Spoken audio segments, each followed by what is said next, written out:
Olá, hoje nós vamos conversar a respeito da anatomia do trato respiratório. Antes eu vou me apresentar para vocês. Eu me chamo Alberto Ponzo Neto, sou fisioterapeuta, especialista em fisioterapia cardiorrespiratória pelo Instituto do Coração. Atualmente sou fisioterapeuta da UTI do Hospital Samaritano. Então a gente vai conversar um pouquinho aí a respeito da anatomia do trato respiratório. Vamos lá. Então o trato respiratório, ele é dividido em trato respiratório superior, que é onde compõe essas estruturas aqui, de nariz, cavidade oral, faringe e laringe.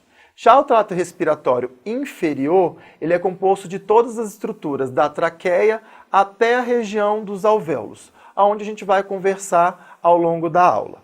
O trato respiratório superior, ele é composto, então, pelas cavidades nasal, oral, a faringe e a laringe, onde a função é aquela que a gente aprende na época na faculdade. Então, o trato respiratório superior serve para aquecer, umidificar e filtrar o ar.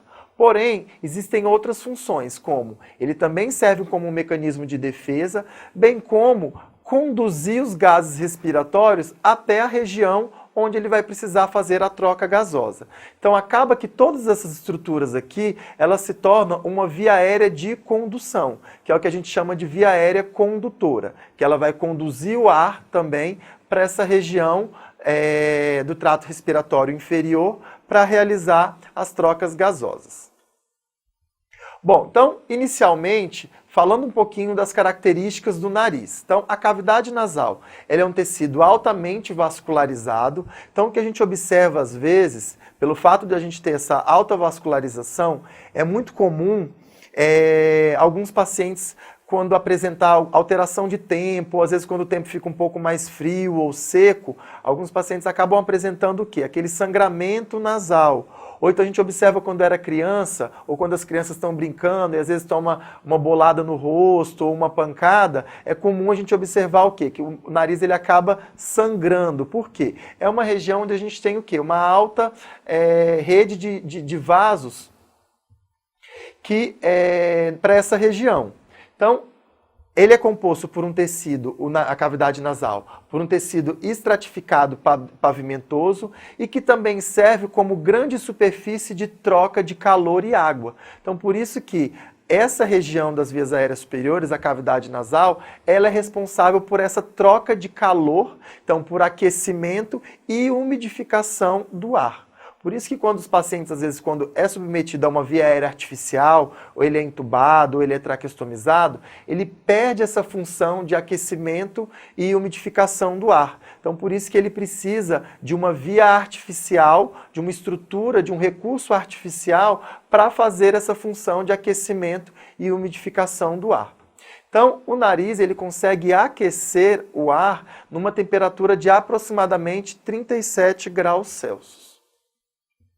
Já a cavidade oral, ela também faz parte do trato respiratório superior, que tem como função o quê? Permitir a alimentação, então a digestão, a fala e também a respiração. Então ela também é conhecida como uma passagem respiratória acessória. É muito comum a gente observar o indivíduo, quando ele aumenta a sua demanda ventilatória, eu vou ali para a rua ou eu vou para a academia para fazer uma atividade física. Na medida com que eu vou aumentando a minha demanda metabólica, eu vou aumentando a minha demanda ventilatória, se torna muito mais fácil não só a gente respirar pelo nariz, e a gente começa a respirar também pela boca. A gente vai respirando e vai respirando também pela boca, porque ela passa a ser uma via aérea respiratória acessória. É muito mais fácil respirar pela boca do que pelo nariz. Por quê? O diâmetro da cavidade oral ela é muito maior. O trajeto que a gente vai ter para conduzir esse ar da boca até o campo pulmonar, até os alvéolos, ele tem um tamanho, uma distância menor. Então a resistência ela se torna menor.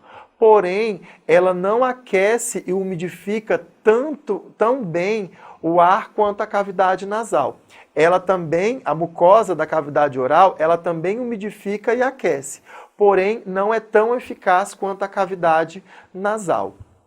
Então ela se torna então essa passagem respiratória acessória e a respiração oral, ela se dá também durante a fala e a esses exercícios vigorosos como a gente já conversou. A cavidade oral, ela possui essa estrutura aqui denominada de pálato, que é o que vai separar a cavidade oral da cavidade nasal. Então a gente compõe aqui, a gente tem essa estrutura que pode ser denominada de pálato duro e o pálato mole, que é essa região mais posterior aqui, que é onde está próximo ali às estruturas da faringe.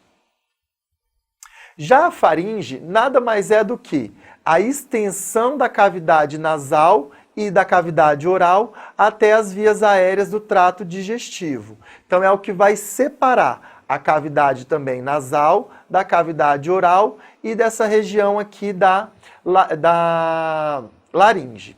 Então a gente pode também denominá-las de a estrutura que comunica a cavidade nasal com a faringe, a gente chama de nasofaringe. A cavidade que a região que comunica a cavidade oral com a laringe, a gente chama de orofaringe. E essa região que comunica a faringe com a laringe, a gente chama de laringofaringe. A faringe ela é revestida por um epitélio escamoso estratificado. E se a gente observar aqui, eu coloquei nessa foto uma posição, 3 posições diferentes da cabeça de um indivíduo. Então aqui, ó, uma cabeça mais fletida, então um pescoço mais fletido, como podemos ver aqui na imagem número A, onde a gente observa, ó, uma diminuição dessa região aqui, ó, da passagem do ar. Então uma obstrução à passagem do ar para a condução dessa região do trato respiratório superior lá para o trato respiratório inferior. Aqui, quando a gente tem, ó, uma posição neutra, olha como é que a gente tem aqui, ó, essa estrutura da região nasofaringe e da região orofaringe. Então, se torna muito mais fácil comparado com essa imagem da cabeça fletida.